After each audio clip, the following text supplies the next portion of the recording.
The equity that you have in your lot goes towards your down payment for the construction loan. If you're doing a $200,000 lot loan, you put down 200,000. In your overall budget, you need 400,000. So that 200 equity that you put down, that's going towards it. And then you have time to bring in a little bit more, save up more money to get that done. So when it comes time for construction, your lot loan being paid off is pretty much your down payment for construction.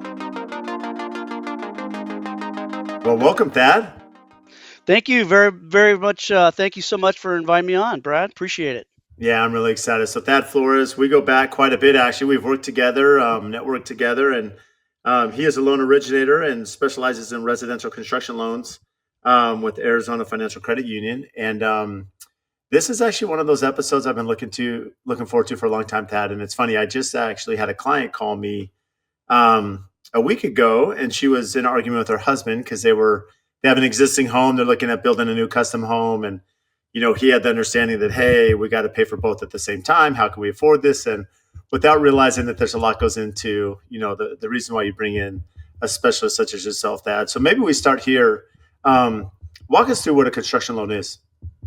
Yeah, construction loan is kind of interim financing for the build, and then it carries on through the permanent phase of a one-time closed construction where you lock in your rate up front. You do draws through the construction process where you meet certain milestones.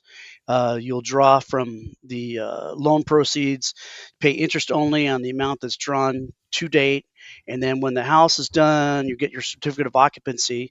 The loan goes to the permanent phase, so it's the remainder of the 30 years of that. We offer, fixed rate products as well as adjustable rates. So I can kind of get into that later, but it's pretty much, it helps you build your dream house without having to deplete all of your cash. And that's where right now the rate environment is. It's really important to understand, where rates are and what your rate of return on your investments are versus your outlay for monthly interest. So you can really drive the ship and figure out where you need to be as far as that goes, investing versus paying interest. Yeah, I think that's where a lot of confusion is. There's a term, the one-time close, as you mentioned, and I've known a lot of customers have a question about that. So in theory, if I were to come to you, Thad, and I say, okay, Thad, I need a $2 million loan. We'll get into maybe the collateral, down payment, deposit, all stuff. Sure. Maybe you can walk through that. I know there are a lot of variables, right, depending on net worth and, if they're Absolutely. investing it with your credit union. And again, maybe you could speak to some of the things that can help you from a customer perspective. But in Mhm. theory, if all is square as far as I own the land, you feel that it's a good loan to value ratio for you as the bank, and I say I need 2 million. I'm not making payments over the year and a half of construction. Like the general contractor's billing you every 30 days, doing their pay application. And let's say it's 100 grand the first month, 200 grand the second, 100 grand the third month. Mhm. You're making these payments, and interest is accruing, adding to that base loan amount of 2 million. And this one-time close at the very end of C of O is when you close the total loan amount, creates, call it for easy math, a 30-year loan payment at 6%. That's their house payment, and they just move on as normal. Mhm.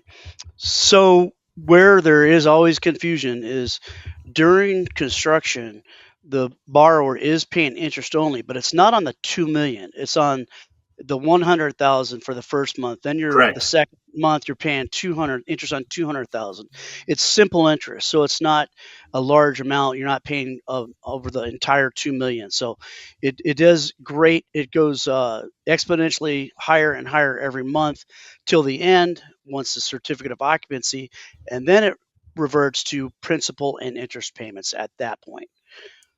And So with that breaking up, so to your point, let's say if I take 100,000 out for my draw first month and then 200 on second month, now I'm in 300. That interest is accruing on 300, correct? correct. Yep. Yeah. And then at the end, let's say that we've accrued $100,000 of interest over the term of, construction. Mhm.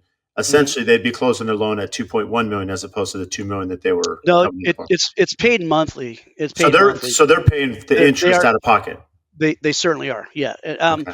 Now the old days we used to have interest reserves, which they've kind of done away with, unfortunately, to good and bad points. But yeah, they are paying monthly interest, and it's paid. We have you put it into an Arizona financial account. You're making your payments out of that account. So we'd like to see a banking relationship. So every month your payments would come out of that account. So it is true that we are paying monthly interest on the account, that is the amount that's accrued monthly to date. Yeah, and I'm glad you broke that down because what's happening is the consumer isn't making a house payment, but they are paying the interest, as you mentioned, on a monthly Correct. basis. And that's why they Correct. want to set up banking with you. So when they close, it's not going to be the 2.1 as I alluded to, it's the actual 2 million that they borrowed because the interest has been paid to date so far. That's true. And there's another caveat that is a good thing too. So let's say I approve them for $2 million, and they're building a house, and they've drawn, let's say they're done with the house, but they've only drawn a million five.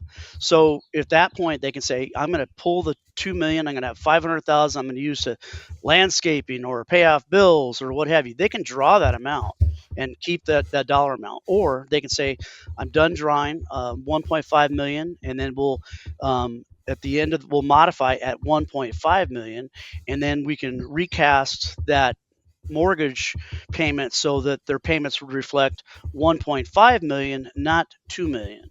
So we are flexible. Sometimes people will do it. They're using the loan proceeds, and they sell their house early, and they have 4 months left to go, and they decide, I'm going to use my cash instead of taking draws. I'm going to use my own cash for a little bit, so I have the flex. They have the flexibility to do either cash or use the loan proceeds. And there's no prepayment penalties, so they can use what they need when they want it. And that's amazing. I mean, a couple of points there. One, ideally, your builder's on track and under budget. You alluded, as you Already. alluded. So in that scenario, if that's the case, they may have a little bit of money that they could do a budget move and use that Mm-hmm. for maybe other upgrades, as you mentioned the landscape example. You mentioned they could lock their rate in right early on, and Yep. so Up that up front, right up front. Yep. is there typically what do you see now? Now the challenge from your perspective, right, is you're coming at that and you're working with a builder, and you could be 5,000 square foot home, a 20,000 square foot home. How do you work through the duration if it's because some bills are 2.5 years, some are 2 years, some are one Mm-hmm. year. How are you Yep. working through the amount of draws that you're going to allow for that customer? Setting that, how do you allow? Uh, how long can they hold that interest rate depending on the duration of the build? So we have a 5 draw, an 8 draw, and we call the AIA, which is percentage completion, which is on a home $1 million and above, which is the most common. All the builders and borrowers want to do the AA because it's more flexible. You can just do a draw per month. When I go outset, I'm gonna talk to the builder. I'm gonna talk to the borrower and say, hey, look, okay, how long is it gonna take to build a house? They're gonna say, well, I want it done in 15 months. You're gonna say, well, realistically, it's 18. If I know it's 18 months, I'm going to go out of the gate. We can do 24 months. That's fine. As we know up front, so that we can structure the deal based on 24 months. Let's say that you're building and you have some setbacks, not your fault, but materials are taking longer, what have you. If you're on track and you're building a home, and everything's going smooth and the 24 month is coming up, I'm going to have a conversation with you and the borrower and say, okay, realistically, how much more time would you need? And then you're going to say, I need another 3 months. And then I would go to senior loan committee and say, we need another 3 months extension on this. And they could say, okay, we'll grant you a 3 month extension. At the time, depending on the banking relationship, if the borrower is using us as a bank and really banking with us, we might say, we'll do that, and we're going to waive your fees for a 3 month extension. If there's not much activity, they could say, we'll charge you a quarter for a 3 month or a half for a 6 month. It just depends on what that would be at the time. So we're very flexible on draws and the construction period because we know we've been doing this for a long time, and we know that sometimes things happen. It doesn't always work out perfect. So we're very flexible on that. But we like to know up front, and we do that by having a conversation with you and the borrower. What advantage would a customer have by building that banking relationship? I know you alluded to one of the advantages, just as far as if the project may take longer than usual. How can that benefit the client by maybe having some of their net worth or some of their estate, with you at Arizona, Financial Credit Union?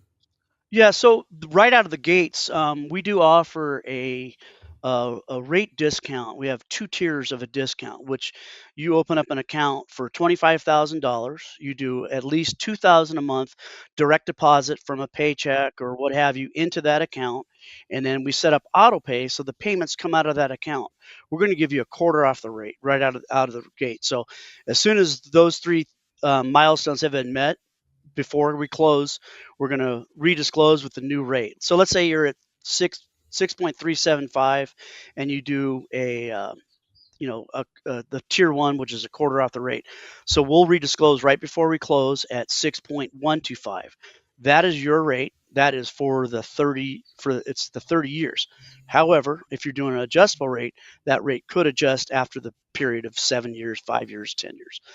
The next tier is the tier two. That is $100,000 or more. If you do 100,000, the direct deposit and then the auto pay will give you 3/8 off your rate. So Mhm. you're going out with 6.375, and we get all three milestones prior to close. Your effective rate is 6%. So that's a very good incentive right there. The second incentive would be, let's say you're doing the draws and you need a partial draw for whatever reason. The first thing our construction management team is going to do, they're going to look at your banking relationship. Are you banking with us? Or you just have money sitting there? We'd like to bank with you. We'd like to, we're putting our trust in you as the borrower and the builder, and we want to see the reciprocal. We want you to bank with us, and that's part of the banking. We take your money, we lend it out, and we pay it back. It's just part of the nature of the beast, and we like to see that relationship. We have so many different other things that we offer. Credit cards, investments, home equity lines of credit, commercial lending. So we have a large array of different products. So we like to see the relationship and build on that relationship. And we've been doing this for a long time. And we're established in 1936, and we're built on banking relationships. We couldn't be where we're at without the customers and the members in the credit union. So that's very important. So that's kind of the things. But if there wasn't a need for any kind of exception to policy, they're going to look at the relationship first and foremost. So. Well, I love that you brought up the relationship. And the reason I say that is because I think that's something a lot of people miss, even from your banker. Hmm. Um, you know, for me as a builder, like relationships are everything. Relationship with my vendors, trade partners, Right. my clients. Again, our bankers that we're working with, such as you, that on projects. There's a lot of value to us to be sustainable, like in this, the complexity of risk that we all manage as a builder. Going back to the relationship with the banker, one thing maybe I wasn't educated on at a young age, didn't realize how valuable that is. When you think about just a resource of someone that's maybe going to be from again, I know you have all sorts of products. I mean, you're speaking specifically of the relationship with the builder, with the client, how you Hmm. can be such a liaison to that. I know that whether it's, commercial banking, right, and different products that are out there, interest in my account for deposits that I'm holding, Hmm. Yep. terms, and even more than that, something I've realized, something I never thought about early on is lead generation, right? I've realized that something like you Correct. said, you're connected to a lot of trades, you're connected to a lot of GCs, That's you're right. connected to, you have a lot of people in your network. And I've over the years, been given leads from banking institutions, and Hmm. new clients may come into you that and be like, hey, they have a relationship with you, they may bank with you and be like, we need a builder. And you're like, well, I know one, here you go. And That's that's exactly what I do. right. And that's something's missed Mhm. by many of us that aren't understanding the value of building that relationship with banks that are out there. Yeah, that's huge. I mean, I do lot loans too. So if I do a lot loan for someone and they haven't chose a,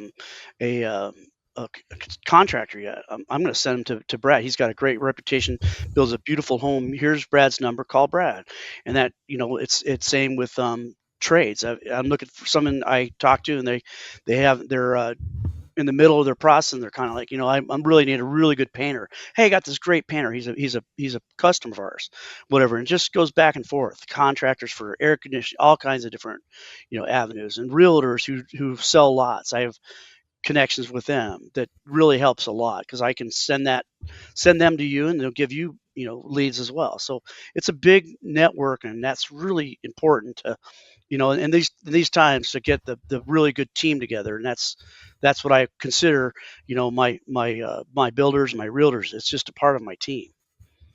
Before we get into some of the pre-qualifications for a client, maybe to do a one-time close construction loan, you brought up you may work with the client on a loan to get land, right? Land can be Mhm. very expensive. They could be at a point in their career where they want to secure land. They may not be ready to build yet, but that may come down the road. What are you looking for? If because some banks and institutions won't finance on land, Yeah, some will, some yeah. won't. How does that work for your appetite for risk? Looking at financing a piece of land. So, the first off and foremost, we do lot loans in order to procure construction loans. We don't do land loans to someone to who they're going to land bank. That's not our product. I mean, which I get calls Yeah, like that all it's the time. good. They want to, Yeah. they're buying a lot to secure their view. That's not for me. I will send you to someone else who would do that. But we're looking for someone who wants to build, get a builder, get plans, and build within 2 to 3 years. We offer, you know, two two different lot loans, a 2-year balloon or a 3-year balloon. So it gives you enough time to save up more money. You're going to need the borrower to save up more money they're going to need for additional down payment or to save up and to find the perfect builder and get the right architect for their dream home. So that's kind of how ours is built. Now our lot loans, we have two different. We look at two different things. Is it improved or is it unimproved? Improved would be well, septic, excuse me, I'm a back. I apologize. Um, Unimproved would be well and septic. Future well and septic down the road, we would include that in the construction side of it, but we can still do that if it's unimproved. Improved would be city water, city sewer, in a gated community. If it's improved, we would require less down. So we go in there, we our minimum down payment on a lot loan is 25% down. Hmm. And that gets you to about a purchase price of about 300,000, then it goes up. The higher you go, the more you require down. Unimproved, it's 30% down. And we do look at everything. I mean, we drive because it's a portfolio product. I look at someone a pre-qualification for a lot loan or a construction loan. I go out to that property. I look around and see, is there power lines?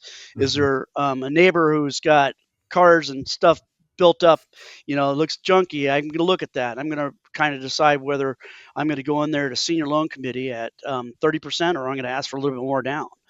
Be a little safer on things. But that's kind of what we look at. We look at the entire picture. Another thing that we do is when I'm doing a lot loan, I pre-qualify you for a construction loan because I certainly don't want to give you a lot loan if you can't qualify for a construction loan down the road Hmm. because it's wasting your time and your money, and if you can't get out of it and you want to build a house, well, if I can't help you with construction, I don't want to give you a lot loan just because it's not fair to you and it's not within the bank's best interest. Hmm. So I always I ask a lot of questions. People, like, I'm just buying a lot. I said, well, I need to know how big a house you think you're going to build, what style of home, who's your builder, do you have an idea of what you're looking at for a budget? That way I can kind of build a scenario so that when I go to senior loan committee, I can make them feel comfortable about the lot loan, but I'm also making them feel comfortable about a future construction loan. And that's important. A lot of people just don't do that. They just want to give you a loan to give you a loan and don't worry about what happens after that. Because our goal is to get you um, into a beautiful dream home and help you finance that. So that's why I really take the time to do that. I love that you brought that up because one of the, I don't want to say misnomer, one of the questions a lot of my customers have is this specifically. A client last week that was, I don't want to say interrogating me, but asked me a lot of questions about, this part of the process Mhm. is that they want to secure the land, right? And they're wondering, do you have to pay cash up front? Is there a way to finance that? And then to your point, come into it in 2 or 3 years, because for you as I understand, like all of us, not only are you looking at risk, but you're looking at long-term relationships and you don't want to, put the client into perspective where they're going to overspend or be something they can't afford because that's a Sure, detriment to them and you. that's So correct. especially essentially what you're saying, that is that yes, they can finance the land terms as you mentioned. If it's developed piece of land and it's improved, Mhm. it's going to benefit them for less money down and work on a game plan to figure out okay what's going to be the loan amount later and how they get to that point. Yeah, that's true. And we do spend a lot of time and people, it's like it's not, it's not an interrogation, I promise you, but I'm trying to get as much information so I can serve you well. So that is important. But it also, another point I like to make, if someone's looking for a lot for, let's say their budget is, 300,000, and they can't find anything for 300,000, and they've only got 300,000 cash, I can get them into a lot if they want find something they really like for 400 or 450, 500, where they put a percentage down and then they can save up the money for their construction loan down the road. Another important part of that quotient is the equity that you have in your lot goes towards your down payment for the construction loan. So if you're doing a $200,000 lot loan, you put down 200,000, and your overall budget, you need 400,000. So that 200 equity that you put down, that's going towards it, and then you have time to bring in a little bit more, save up more money to get that done. So when it comes time for construction, your lot loan being paid off is pretty much your down payment for construction. So it gives you more buying power to do a lot loan, gives you time to build up that, your finances. But a lot of times people have stocks, and they don't want to sell any stocks because the Mhm. market's down and they're concerned about tariffs or what have you. So they're going to put some money down, and then as the market turns, they know in 4 years they're going to have the wherewithal to pay cash and pay that lot loan down. So that's important because a lot of agents really get more deals out of it because they don't get stuck at, my buyer's only got $200,000 to spend. Period. End of story. Where I can help them out, give them that extra 150, 200,000 to buy that lot that they really want. I love So the strategy because essentially, I mean, as we were speaking, I mean, some people may be listening thinking, well, if they can't afford cash for a piece of land, how can they afford a custom home? But to your point, they could have, you know, uh, an estate, they could have a lot of stocks and mhm, bonds and other absolutely, things, they could have ownership of the company. I mean, there's a lot of things that create the worth of the individual, even though they may call it cash poor, land rich, cash poor. I mean, there's a lot of different that's things right. that they could have. But Yeah, looking at, hey, there might be a better time that we could pull this out and you know that they're going to be a credible client. Is the math as easy for you if someone's coming in? Again, I know it varies if it's a $1 million loan or $4 million loan or whatever, sure. but you have an easy equation. If it's a developed lot, if it's an improved lot, unimproved lot, 25 to Mhm. 30%, how that can vary. What are you typically looking for a client like outside of having some cash in the banks to adjust the interest rate and build that relationship? But what what does a client typically have to bring to the table from a down payment perspective as you factor in land and build, right? What Yeah. and to that point, maybe speak about this, that is that keep in mind when you're doing a custom home, you have some soft costs. You have Oh the yeah. architecture, Absolutely. you have Yeah. interior design, you have the permit. And some clients are wondering, can I finance those costs as part of my construction costs? So maybe just walk through the engineering, Sure. architecture, design, as well as maybe the Yeah. overall picture. Yeah. So we call those soft costs, as you well know. So if there's soft costs of a couple $100,000, and their uh, their down payment is factors, they have the lot equity plus they have whatever they spent out of pocket for soft costs, that goes towards their down payment requirement. So let's say they have to bring in $400,000, and they've got 200,000 of soft costs within that budget. Let's say it's a budget of 2 million. If that 200,000 is within that 200 or the $2 million budget, and they've spent that out of pocket, that goes towards their equity requirement as well. So they have their lot equity plus the what they've spent out of pocket. As far as financing those numbers, yeah, they can finance it, but it's it depends on what the lot is Hmm. worth at the end of the day, Appraisal, and right? the appraisal. If they've owned the lot for 12 months or less, then we use the acquisition cost of the lot. If they own it for 12 months or more, we'll go off the appraised value. Mm. On a construction loan, we're looking at the different approaches to value. We have the sales comparison approach. What would this house completed per plans and specifications be worth, based on comparable sales of a 5,000 square foot home on a 1 acre lot? And they use simple, sales comparison based on that. The second approach would be the cost approach. They use a tool called Marshall and Swift, which is a construction valuation model. And the contract or the appraiser would look at that 5,000 square foot home made out of these materials. It's X amount of dollars. And then they would take they would get comparable sales of vacant lots, similar size 1 acre lots in the area. They take that and they add that to the sales of the cost approach, and they come up with a value. So let's say it's $3 million value for the overall when it's all said and done. $1 million for the lot, 2 million for the build, $3 million value for the completion.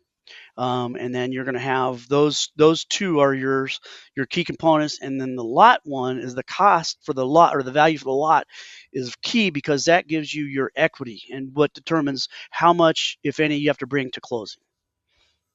So And we use all three of those to kind of structure the loan.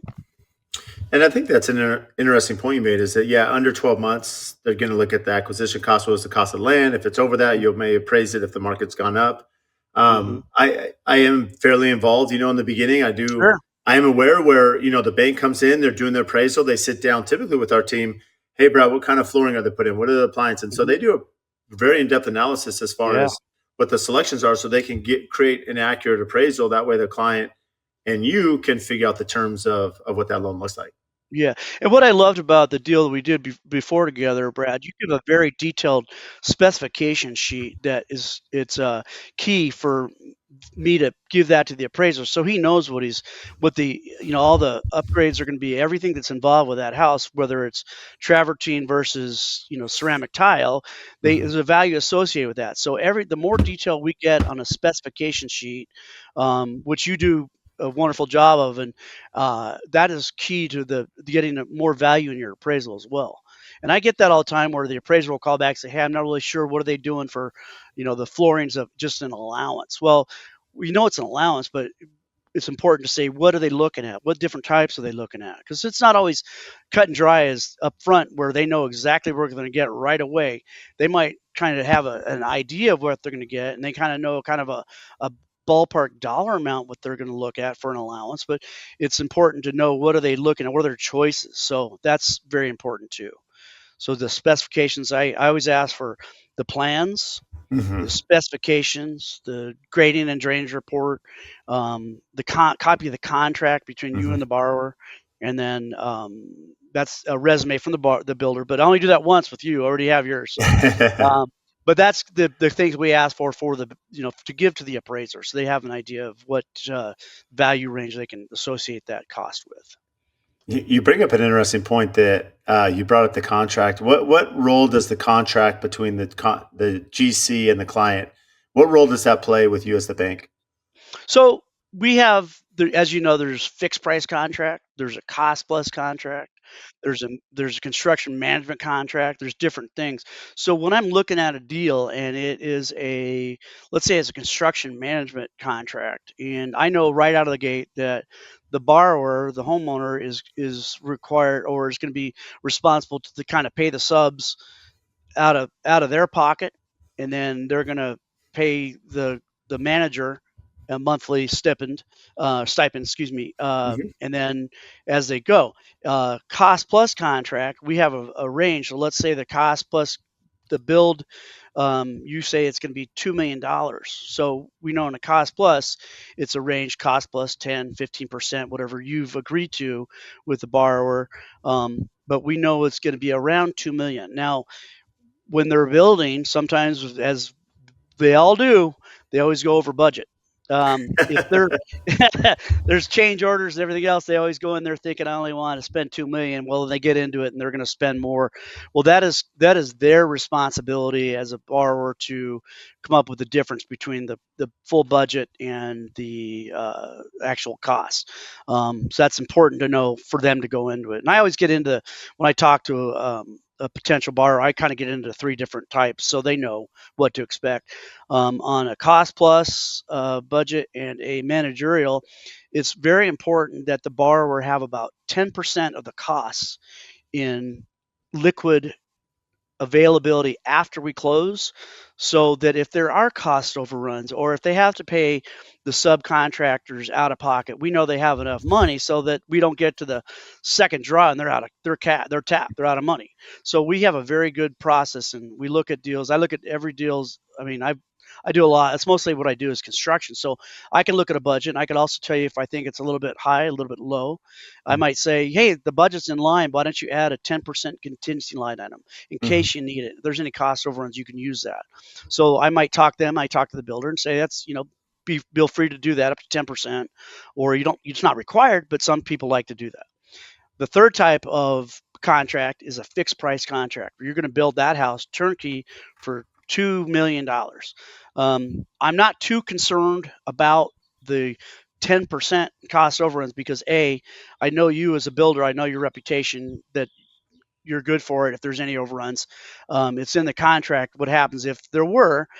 So it's really the safest bet for a consumer on the lower end. Now we know on the higher end, it's just not as easy to do a fixed price contract on that. So we accept all three. It doesn't change pricing or anything else.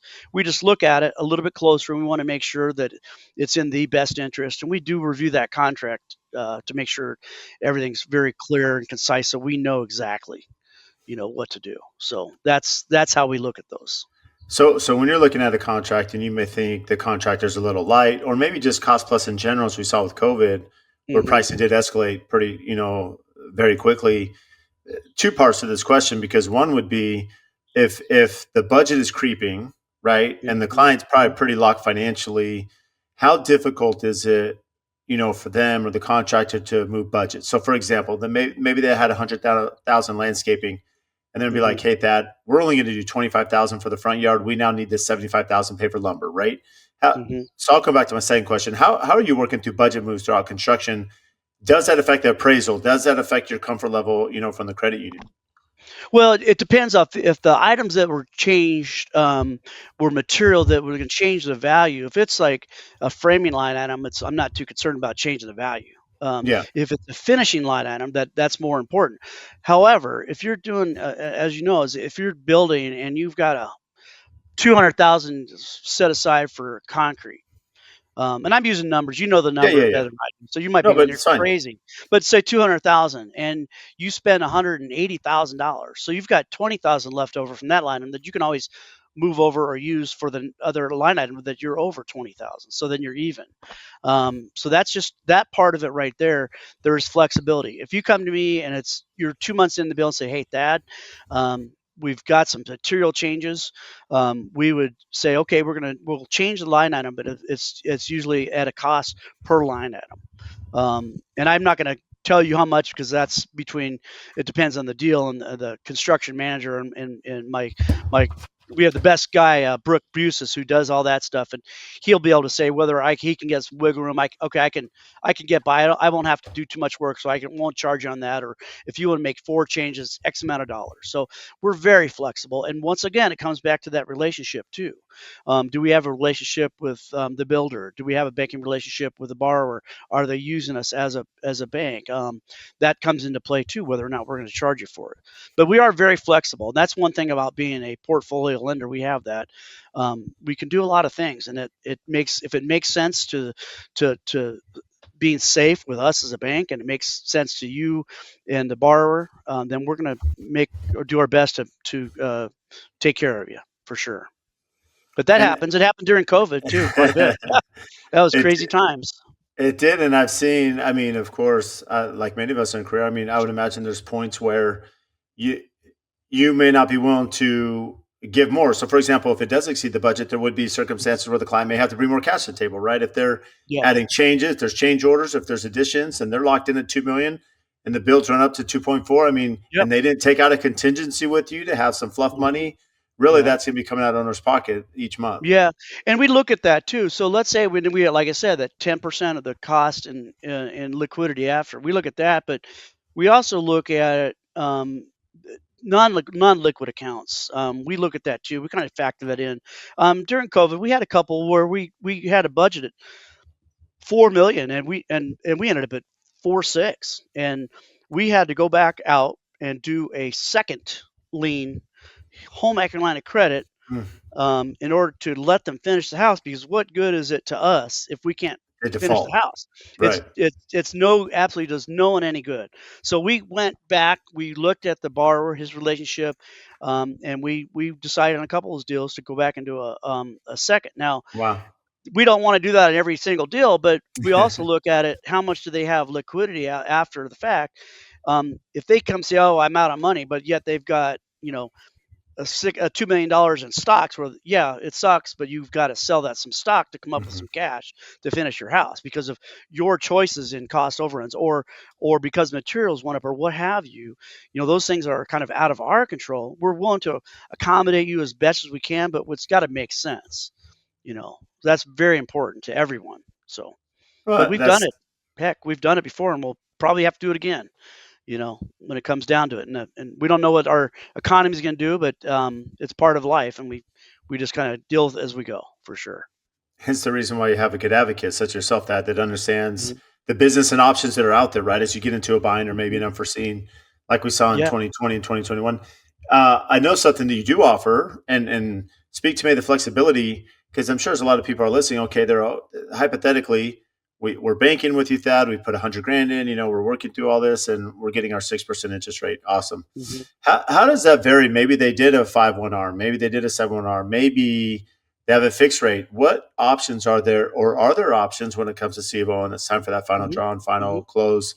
Can they Yeah. adjust that, negotiate it, look at a different product that's out there? What Sure. flexibility does a customer have? So when I'm getting when it's their, let's say it's their final draw, we'll get notified. Hey, they're I'm requesting our final draw. Brooke Busis is going to shoot me an email with that. It's the Smiths' final draw. Notify me that that's their final draw. First thing, I don't call the Smiths. I go out and look at my secondary market. I look at loan programs, $3 million loan amount. The value is 5 million. My loan to value, they had a credit score of 800.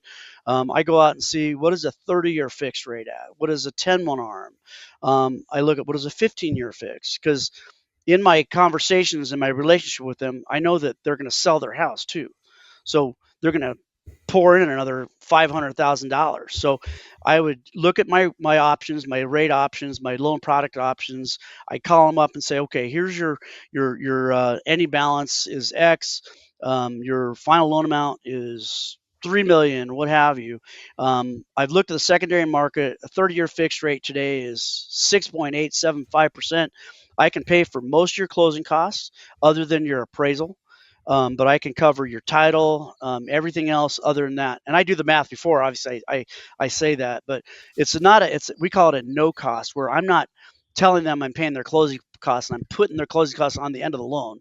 I'm not doing that. If it's a no cost, it means I'm paying for that out of my pocket, or my commission for that. So I can do that in a lot of cases, depending on that the margin and the rates and everything else. So I do that a lot. I do a lot of loans where, and I'll get into this too on products, but let's say they don't fit the box and their rates a little bit higher because they have to do a 5/1 arm because for whatever reason they don't fit into the best rate, best price, bucket. So when the construction's done, I go out, I find them another loan, and I can put them into a lower rate, and it makes sense to them. And I refinance them, and they're ecstatic because they have that flexibility. They really are, because they're afraid to be in that loan for for 30 years. So I put them in a brand new loan. It's a straight up refinance, new appraisal. I have to update all their financials, but yeah, I do that all the time. So that's a good thing. So that's in some, but we always look at that. As soon as I get notified by Brooke, I just kind of go out in there, and that way I know what I'm talking about before I call them up. And Who? sometimes it doesn't work out all the way they want. They think that rates should be lower, but they are what they are. I think we all want So them to be lower. we do, we all do, me myself included. I'm sure. Much better for Uh-huh. you when they're lower. What That's makes an right. ideal? Who's your ideal client? Like, if you were to think of a perfect customer over the years, what does that look like? Somebody who's performed in the past, no mortgage lates. They have very good credit. We're not concerned about a medical collection. We're not, in our qualification. We look more at credit quality than we do at credit scores. Because I've seen people who have great credit quality but have a 630 FICO score because of something that happened a long time ago that's out of their control, or they buy and sell a lot of items and they use that for their business, so it reflects on their personal credit. So we look at people who have performed and they've done a good job, and buy you know buying real estate, paying it off, and buying more real estate. We look at that. We look at income sources.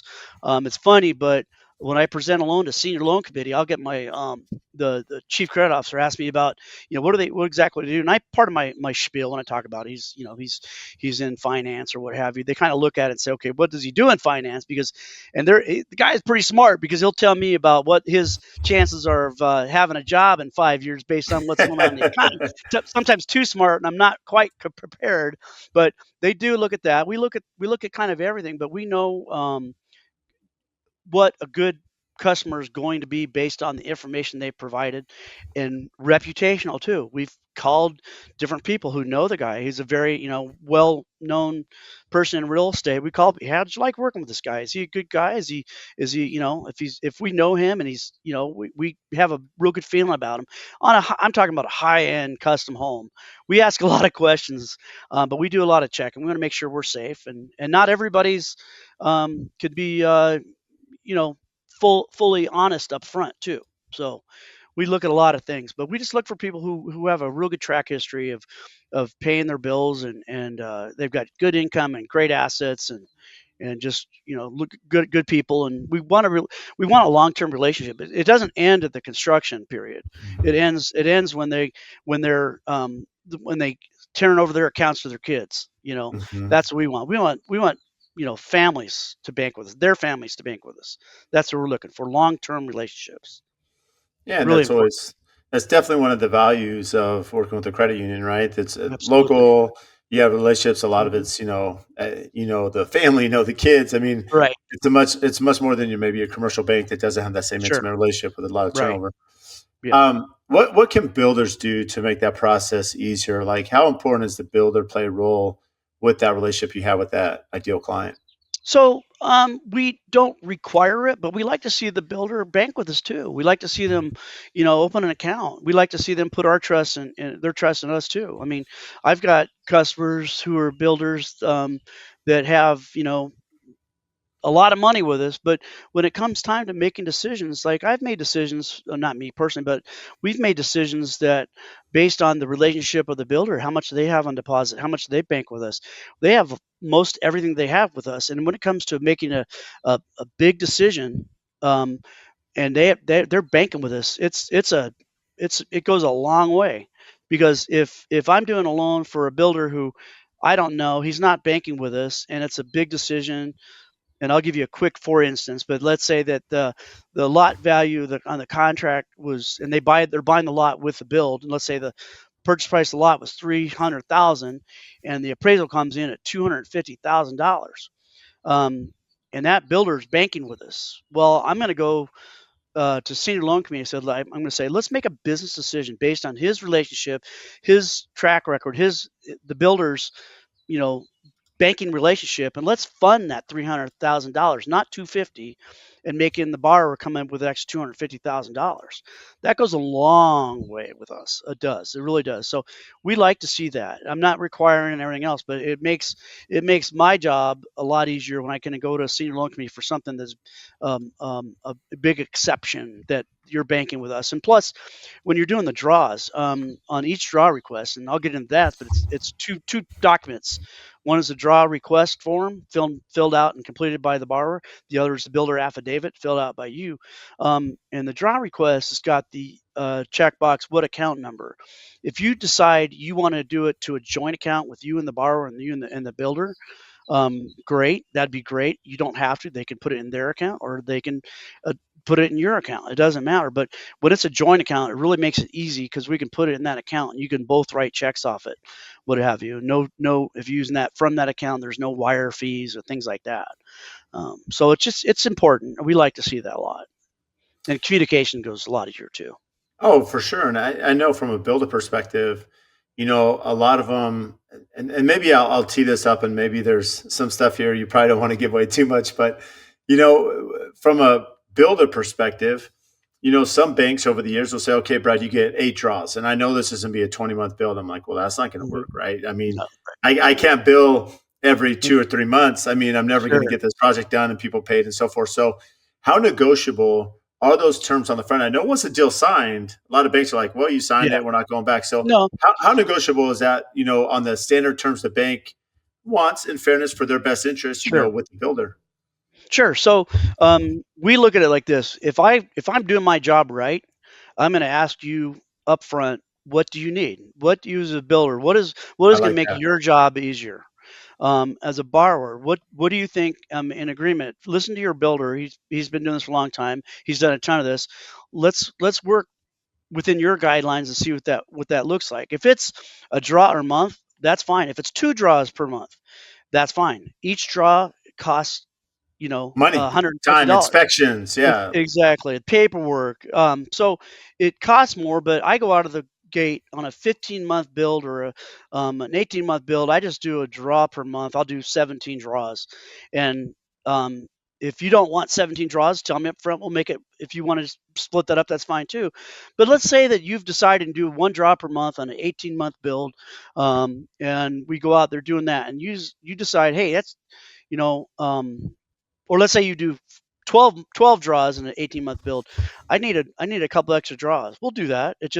We'll take the draw proceeds, the cost of the draw, $150 out of that net of the draw amount.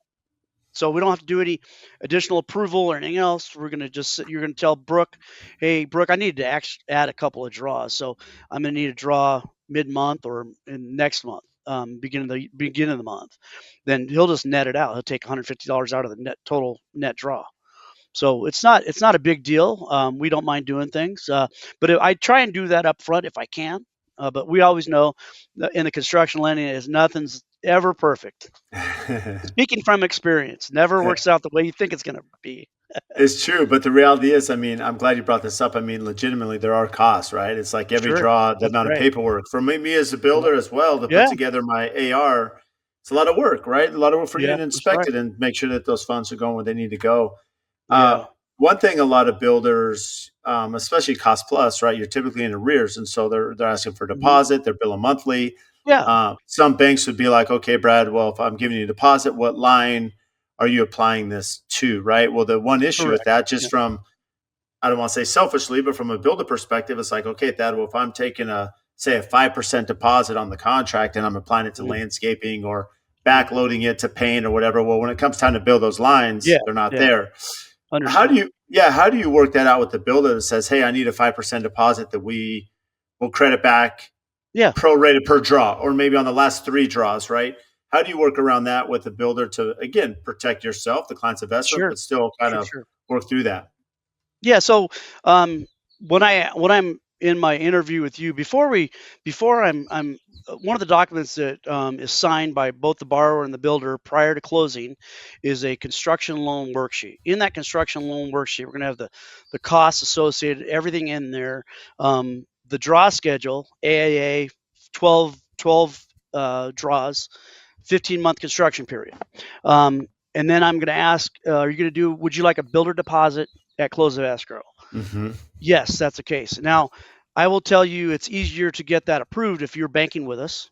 Honestly, it is a Yeah, true. yeah, If you're banking with us, I could say I could do up to 10% of the total. We won't ever go more than 10% of which the is total understandable. cost. Yeah, because Right. it's you don't want to get too far out there. And I've had No, people right. where they're already 10% and they haven't even closed the loan yet. And I'm like, slow down. Don't, slow down here. But so let's just say that you want to do 10%. Well, I'm going to ask you, A, would you like to spread that equally throughout the budget? Or B, would you like to spread that through particular line items as needed? Mhm. On a AIA or percentage of completion draw schedule, um, we would we do up to 50% of specialty line items. We're not going to do it of concrete and framing, but we would of trusses Mhm. and other items Windows, that are cabinetry, ex- yeah, absolutely that are specially made for that particular long house. lead We'll do up time, to right. 50%. We get that. If it's and then this wouldn't really affect you because this really works for loans that are between 300 and a million. will either do a 5 draw schedule or an 8 draw schedule. And on a both a 5 and an 8, draws 1 and 2 are front loaded, meaning you're going to get paid more than you've spent up front in those 2 draws, so you can use them for the first draw when the first milestone is concrete. Everything that's done up to concrete, let's say that totals 100,000. The first draw is $165,000. You're going to have $65,000 to use for your trusses, and if you have to do a long lead time on doors and windows, you can use it towards that. Same thing with the second draw, and then everything after that, draws 3, 4, 5, or 4, 5, 6, 7, 8, or obviously less than because you've gotten the deposit. It's used for deposits. But it's really those 2 items, those 2 things right there. It depends on what you do, but on the higher end custom homes, you're going to want to do an AIA, which it makes it easier for you. You can just bill monthly. One other thing I'd like to point out too that we do not require lien waivers and paid receipts. Um, we only ask that you provide that to the borrower if they want it. We don't need it. We have 2 pages. The builder affidavit, which you're going to say 300 or $30,000 to Joe's Plumbing, $60,000 to Concrete, or you can write all all subs paid in full, and you're getting that money's going directly to you. So we don't really need that affidavit is your acknowledgement that you've paid all subs and there's no liens to that point. We don't go through title through for date down endorsements for every job. We don't do that. We do it we do all the internal stuff, so it's not an extra cost because a lot of construction lenders make you do a date down endorsement for every draw, and that adds up because we're charging 150, titles are charging 200 or what have you, so it adds up really quick. So just those 2 things, but it's really up to you and how we structure a deal, and we do that right up front. And even on a 5 and 8 draw, I know to the penny what you're going to get on draws 1, 2, 3, 4, and 5, and you'll know that before you close. But on the AIA, it's just percentage of completion. So It, it's up to you on what you put on that draw request. it's amazing because the affidavit, if I'm not mistaken, that's notarized, and so that's your Yeah, for that's sure. it. You're Yeah, That's right. That's right. Yep. The draw but request is not required to be notified, but or notarized, but the affidavit yeah, the is. affidavit Yeah. is yeah Yeah. for that payment. Why did you get in? I mean, you're so knowledgeable at that. Again, so personable. I mean, I've known you for a long time. I mean, you're so great with the customers. Shows like why you excel Yeah. at your craft. What excites you about it? I mean, how did you get involved in this industry? First off, it's a niche, and my first I was a wholesale rep, and I didn't know what I was doing, to be honest with you. I was learning as I went. I got an opportunity to be a construction wholesale rep. Kind of a friend of my brother's knew him, and he said you're gonna learn a lot, but before we put you out in there, I went into like a 2 month training session of working and doing that. But as you go into construction, there are so many different things. I learn something new every single time I do a construction loan. When you think I've got it figured out, something new comes up. It's very exciting to me. I can go do a 30-year fixed rate, rate and term refinance, and it's boring. It's a plug and play. I like this because I get to talk to people. I go to the job site. I look at it. I meet with contractors. I do this all the time. I really enjoy getting out in the field. I learn a lot about people, and it really excites me to do this more than any other type of loan. It really does. And people think, well, it's so they're so hard. Well, they are hard, but to me, it's second nature. Everybody calls me the construction guy because I've been doing this so long. I've got my my words down. I know exactly what I'm talking about, Hmm. but I can pretty much, if I don't know, I can get you a pretty quick answer. But I've come across so many different scenarios. You'd be shocked to hear some of the stuff we've done. We're pretty good at what we do. We don't like saying no. We've done some pretty magnificent things as far as lenders go. So. Well, it's funny you bring it up. I mean, you said you didn't know what you don't know from the early on, right? And that's part of Hmm. it. You kind of make it up as you go in a Yep. way, like many of us do. But Hmm. but now that you understand your craft, I mean, that's the value proposition, right? You bring that value to the Absolutely. customer. That allows you to take your business to the next level. Yeah, it really does. And we do owner builder deals. I know it's a dirty word to you guys, but but it's for some, owner builders, I love typically the that. guy. Well, we do some, for like a fireman. He's building houses on the side. If it's building their own house and they've got a track record, we're going to look at the resume and do that for them.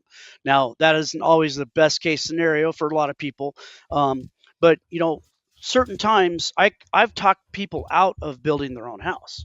I'm not Hmm. saying the firemen because they've done it before, but a mom and pop, and they realize all the work that has to go into it, the costs associated. They're paying two mortgages, and plus they have to have the money out of their own pocket to pay the subs because there's no builder involved. So I'm sad to say, but I'd rather talk them out of it now than get through the process and have them figure out that, oh my God, I went in, I'm way over my head. It's, and my boss would probably kill me for saying that, but I do believe that honesty is the best course and path, because if I can't get them a loan now, down the road I'll probably give them a loan because I was truthful with them. That's important to me. Hmm.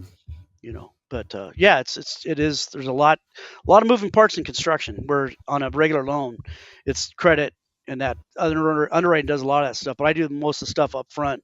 My loan presentation is a 4-page document. That's a lot of work and thought goes into that. So that's a lot of stuff that I have to have and knowledge up front. So that's part of And it. and one of my final questions is it ever too early for a prospect to reach out to you to start the process, No. conversation, and prepare? No, not at all. I plan because that way they have a pathway. And I'll have a conversation and then I'll send them an email reiterating what I discussed, because I'm firing off numbers and things like that. They're going to go, "What did you say again?" So I kind of recap that whole conversation so they can save that, so they know when I've talked to them about pre-qualification. A pre-qual on a construction loan's different. I'm looking at strictly credit. Um, I don't have a lot. They haven't bought a lot, let's say, yet. I'm giving them information on how they qualify and what they need to qualify. I give them a checklist, application instruction, how to apply. And then when they start talking to a builder, and hopefully I'm saying, hey, call Brad Leavitt, finer touch, they're going to go with you and discuss that. At that point, then they're going to have another set of questions based on the information you've provided. And then I'll dial Hmm. down and talk specific numbers associated with the transaction. So it is important. I get in touch right up front. Really, it is, because I can help them through the whole process for sure. So it's really important. The sooner the better, definitely. So Yeah. outside of the expert you are in construction loans, what do you do for fun? I hunt. I love hunting. Ride my quad. Do a lot of camping, stuff like that. Love shooting guns. All the Arizona stuff. Um, Love watching golf. Mostly my family. I love hanging out with my daughters, my wife, and very family oriented. So that's what I, I I love love doing. that. I do this because of them. That's So it's amazing. important, It's real awesome. important. And what's the best advice you've been given? Probably to my boss, Greg Thorell, great guy. He always says words matter. So you got to listen closely to what people are telling you, because you can run through a whole half-hour conversation and not think about what they said. You're just acting Trying to on sell. impulse. Yeah, trying to sell, trying to close the deal, and you got to listen Right. to what they're telling you, because it might not matter now, but it'll certainly matter down the road when we're talking about the structure of the deal. And I don't have to go back and ask them more questions. So listen to what they're saying, and words matter. So, and I I do listen love to my that. builder a lot. Part of my success is the builders, because if I'm not upfront with them, and we don't ever want to get in a situation where the builders have questions or concerns halfway through the deal, and that's really important. We're a team. We're going to build them the most beautiful dream home, and that's both of us getting through the whole process together. So I love that. Well, Thad, you've been incredible. I knew you would be. Um, so brilliant in your craft and very well spoken. So can't thank you enough for making time. But before we close here, let the listeners know, whether they be clients or builders or just other looking to expand their network, how can they get a hold of you? yeah, my best way is my cell phone. It's on. I deal directly with my cell. That's 480-275-0032. I am one of the few people who always answers my cell, even if it's to say I can't talk right now. I'll call you back in 30 minutes. That way I can acknowledge them. But my cell phone is the best way. My email, thad.flores@azfcu.org, and I'll standing by the phone waiting to talk to you. You're amazing, Thad. Well, thanks again. Thank you, Brad, so much. I appreciate the opportunity.